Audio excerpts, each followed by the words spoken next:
Now we've reached the sterilization room, which is the hub of the practice. It's equal distance from the current rooms that were in earlier, as well as the newer rooms that were recently added to this particular office. This room is central, so that you can come in here and drop off instruments from the sterilization process, which I will go through, but also that those bins and tubs we spoke about earlier, you're allowed to come in here once a week and do your refill for your 90% procedure profile, grabbing those materials in an easy fashion. So Alex, I'll have you follow me here. And as we face the materials, pretty much find anything you need in here. Would you guys agree? Yeah. Clear inventory, easily accessible, and 1 month worth of supply, plus about a 20% buffer.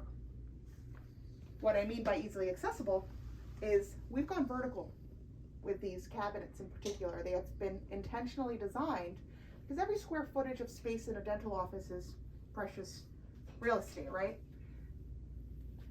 Go ahead and reach up, Alex. Pretty tall, right? Going to use and maximize our ceiling height. And then when we commit to the pull down itself, we're going to be able to grab materials all the way on the top surface. I can bring down my material and see exactly how many I need of what, and then return that easily.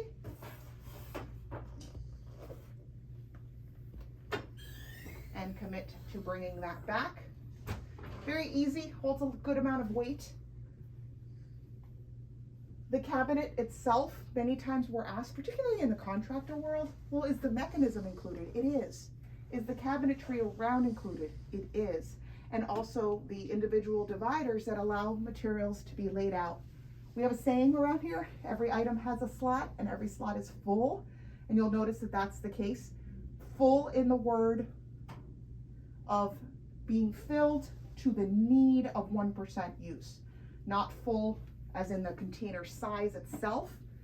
You may find that to be the case when there are tilt bin walls that are very common. Many doctors choose to go that route. The bin itself doesn't match oftentimes the quantity of material that's needed. Instead, the bin is just filled. There is a lack of control of the material. So I'll say that again in a different way. You'll sometimes find, instead of pull downs going vertical, that these bins themselves get stacked. Well, if I can't pull it down, I'm needing a step stool to go up, and my bin sizes may not necessarily be the size that is adequate for my month supply. Instead, I am filling it to the brim because that is how I'm treating inventory control.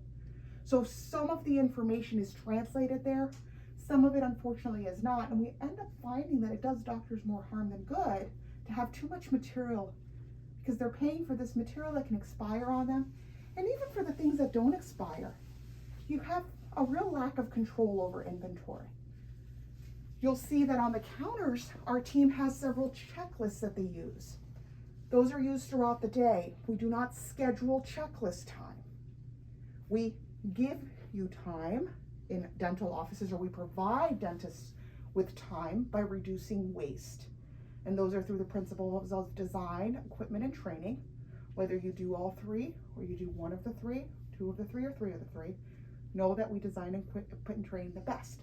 So in knowing that, when a doctor or an office has a sterilization room that may not necessarily match a layout that we would recommend for them, they can still benefit from the inventory principles.